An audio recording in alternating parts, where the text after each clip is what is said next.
Good afternoon, everybody. So my name is Esther Aminata Kamara. I am a student at the Maastricht University, and I'm doing the Master's Media Studies Digital Cultures, which means that I've kind of the guinea pig of the Ignite as well. And today I'll be speaking about digital oral histories and having a critical look at the practice of preserving oral histories. So this is not necessarily a research in a formal sense, it's more of a narrative journey, and I'll explain to you why that is the case. In this presentation, I have three parts. I have a contextualization, I have three case studies, and then I have a reflection where I'll also bring it back to digital humanities and Ignite. So the first contextualization is about oral traditions and histories. So before, I'm going to be speaking about Limba oral histories, which is a tribe of Sierra Leone in West Africa. And I'm not going to say that that's the tradition that's being practiced worldwide. There's a lot of different traditions, and these are all different practices. In Sierra Leone specifically, there's oral histories have recitals, which include songs and drumming and dancing and call and response, which are almost like the multimodal elements of a story.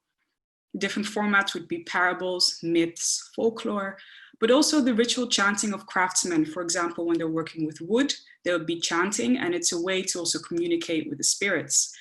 It's an intergenerational practice, so the knowledge dynamics goes from teacher to student or from parents to children, but also it has a functional and a communal function from, for example, village leader to villagers. I have a very interesting quote, I think, from Agustin Mara, which says that stories and their accompanying songs are the link between the past, the present, and the future.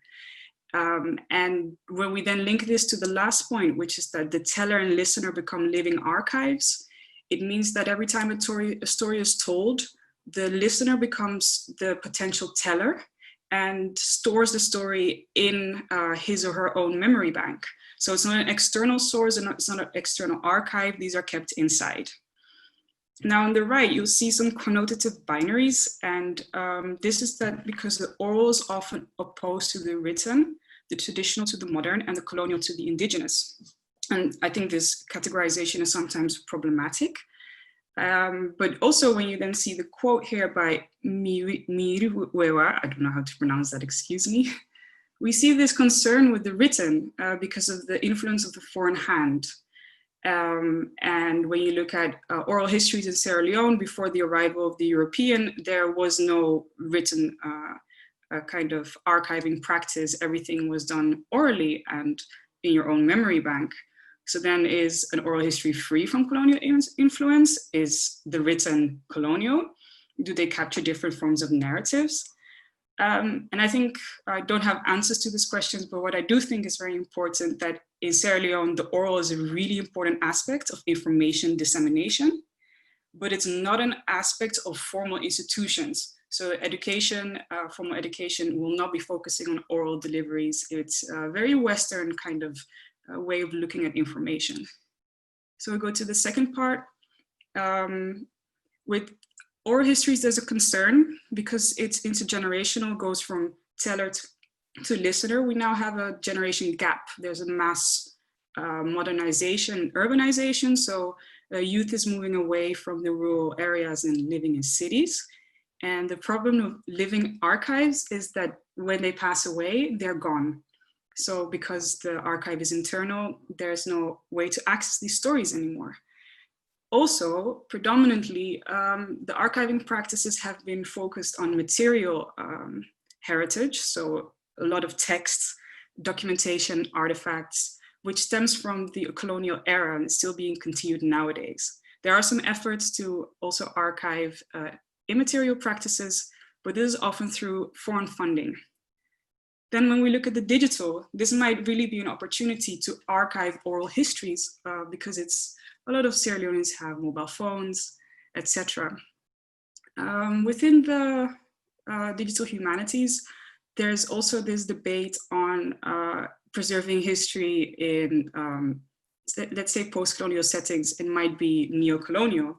Is data oppressive or is it a tool for liberation? And my question is also, who are we archiving for? Because if we archive for Sierra Leoneans and we put it in an external database, we might not be really designing it for them as users, because there's a lot of illiteracy, there's not always access to resources, and the idea of gathering knowledge in an outside institution is maybe sometimes also a bit foreign. So then question, how can we then archive oral histories in such a way that there's ownership of the archiving practice, as well as accessibility for those related to the archive?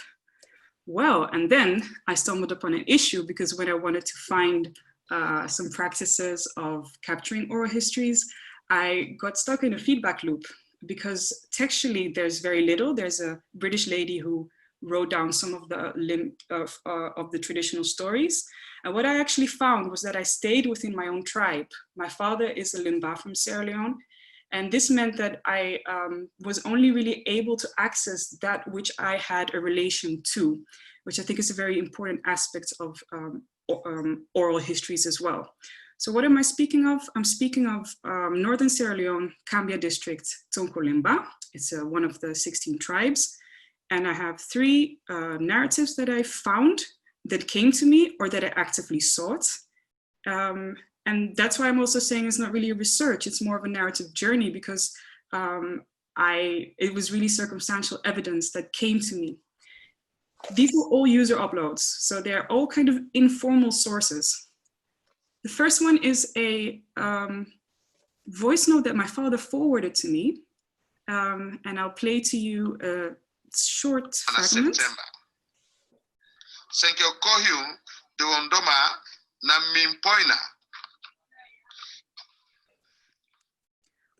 Sorry, so it's in Limba, which I don't speak, by the way, and it's a man explaining the history behind the names of the months in Limba, and it's an oral tradition. It's a real knowledge dissemination, and interestingly, there was no visible author, there is no known audience, there's no timestamp, there's no metadata.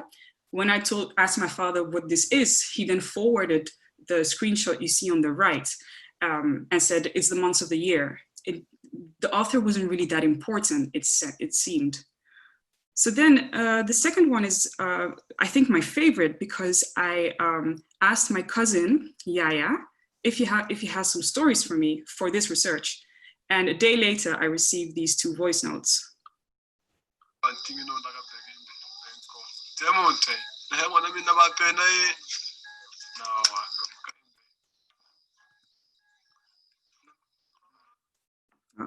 I hope you were able to hear that. There's crickets in the background. You can hear some noises. There's actually, if you listen to the whole bit, it's a call and response. And this is a real oral tradition. It's a oral history of Limba people. It also was spread through WhatsApp. It was a direct transmission from him to me. Again, there's no visible author. There's a known audience. There's me and the people who were there in the room. But for the rest, you guys are hearing it. I don't think the author knew that was going to happen. So then we go to the last one real quickly, which is a bit more of the archiving practice that we know. It's taken from a story about a monster and a village bell. And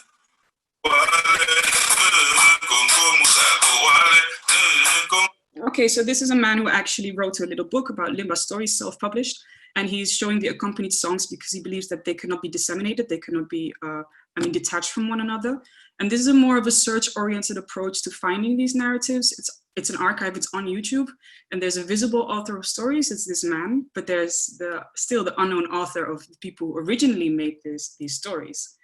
So what does this mean? Real quick synthesization is that there's audience, time, space, archive. I'll skip the audience bit, but the time and space thing within these oral histories on the digital, they're unbound. The story travels and evolves. It exists as a potentiality. It really mimics the diaspora movement of the Limba people and the Sierra Leonean people. And because of the low data costs, it's actually very accessible to Sierra Leoneans. You can download it, you can listen to it offline. And then as an archive, because it's fluid and unbound and unstructured, it can exist anywhere at any space, but you need a relational context in order to access it. I had to be of the Limba tribe to get these oral histories. And it moves through a viral pathway through WhatsApp. You cannot find it if you're not looking for it, apart from the third one. So we've moved from being a personal memory bank, hearing a story, becoming a potential teller, to one having a virtual digital storage that is outside of you and in a mobile phone that's always quite near to you. I'm going to skip this because of time issues. But this quote of Mr. Kagbo is about Sierra Leone being a culture where hearing takes precedence over seeing, and where things are heard and identified at a distance, be it in broad daylight or in darkness.